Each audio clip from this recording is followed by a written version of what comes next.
and Teleradio Studio. And you're with Sir Charis Para. The executive producer of DCMM. Sir, the interview po will be in connection with your job po. Okay, the first question is, how do you come up with the audio content of broadcast via radio? What's the first step that you and your team does in choosing the content? Okay. Content can be everywhere. It's just a matter of playing it current or timely. It must be accurate so that it will establish credibility. And most of all, it must be communicated to targeted market. Next question. Of course, in your team, it's not always a click of minds. So there are times that you have to argue with your team, and there will be misunderstandings, of course. And so, sir, how do you solve a misunderstanding po within your team? Actually, it's not misunderstanding in our terms. It's always the battle of ideas and weighing of thoughts. Always remember, you have an objective. You stick to it. Objective first, and then you plan. Definitely there are the pros, the cons, the negative, the positive, but it must outweigh the negative. It must outweigh the cons, and try to come up with a in good taste, excuse me, copy of everything, execute it well, again, have feedback, and then replicate. Was there ever a time when you can think of an idea for the program? Yes. If there was, what did you do to generate? Well, definitely we have brainstorming sessions. Sometimes it will take hours. Sometimes in the wee of the mornings. Sometimes when you're brushing your teeth. So, yes, really. The rule of the thumb in brainstorming is everybody has to pitch in. There's no wrong. There's no right idea. It's always what's the best. Okay, sir. So again, we know that you love your job as a professional, but we're sure that there's a part of one thing and one part of your job that you want to get rid of. So if there is, what is it? If I may say, I don't want to get rid of anything at all. In fact, I'm a lucky, if I may say, and very fortunate fellow, because I happened to stumble upon great people, and I was able to learn from them. In fact, they were, or still, they are my mentors. And if I have had some failures then, I treat it always as part of my learnings. And I think I don't want to redo it. Being a radio producer, of course you have like a busy schedule, a top job. So, how do you manage your time? Like, how do you organize your time? Well, definitely time is essential. Why? Because we have our deadlines. So try to imagine if we have a show, a 6 o'clock show, you're not going to start at 6 o'clock. You have to start the day before or even days before.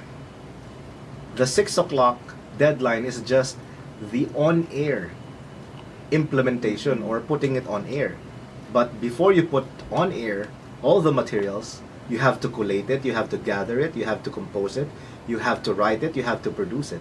So try to imagine the preparations and everything, the planning before the on air or the deadline.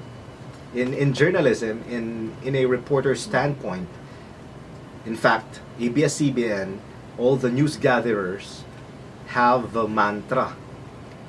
If there's a coverage and you come on time, you are late.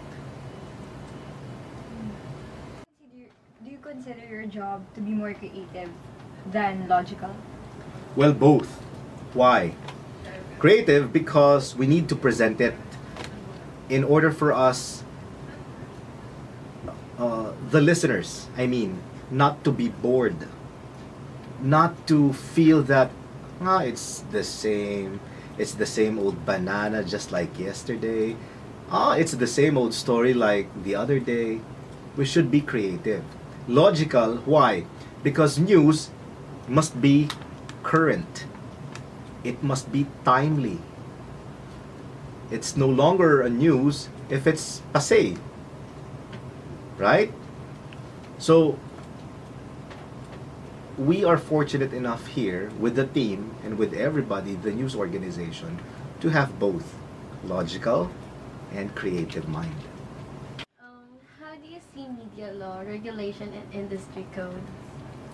Oh, the good thing about media regulation is, well, for example, here, KBP.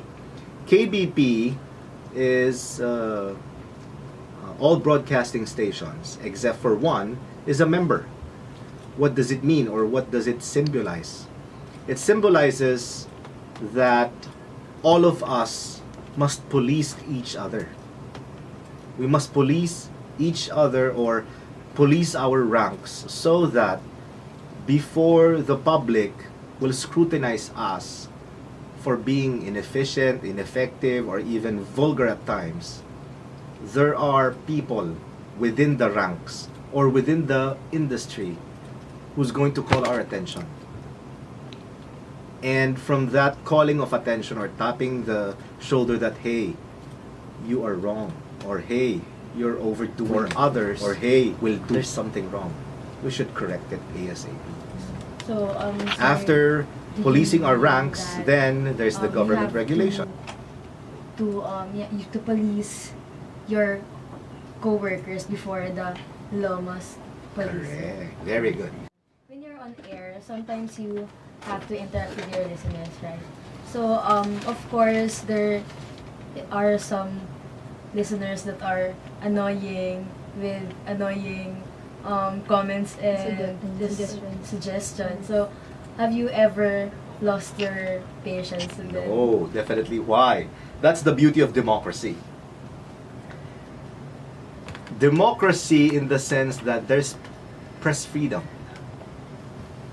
As long as they're not maligning us, as long as they're not defamating us, and vice versa, meaning to say we don't make profane words outside broadcast, then it's okay. As long as your ideas are legit and our commentaries are legit. If you think that the commentaries of our anchors are biased or the other way around, then it's your prerogative to say such or to give comments or even give suggestions. We value it very much. In fact, we need it because our listeners, our viewers, is part of the equation when we concoct programs. We always treat it, even produce, as a thank you or a very special. We always say thank you for the business. So, sir, you're open to everything, including the annoying. Yes. So, sir, what's the part of your job that you love the most? Love the most when I'm loving it. Remember I told you a while ago, there's a difference between you love the job and loving the job. I'm loving the job because of everything. The perks is there. The pressure, the challenge is there. Because of the pressure, because of the challenges, the team, I myself can think of other ways, can innovate, can rediscover, can discover, and all of the above to give a more potent output on air. Sir, what if I want to be a radio producer? Like, what qualities do I need to be successful? There's no clear cut of being a good producer by having a good background. it's always a learning process for me. Why? Case example, I'm an undergrad of UST, and with a different field, tourism, foreign service, and now I'm here, broadcasting. But you have to equip yourself or yourselves with the right knowledge, and you have to improve yourselves all the time. What I did, in order for me to blend in, is to read a lot, talk a lot, watch a lot, listen a lot, plus some educational post-grad stuffs.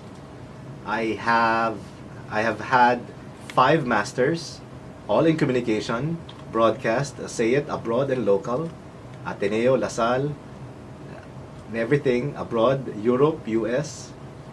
I'm now a candidate for post-grad doctorate.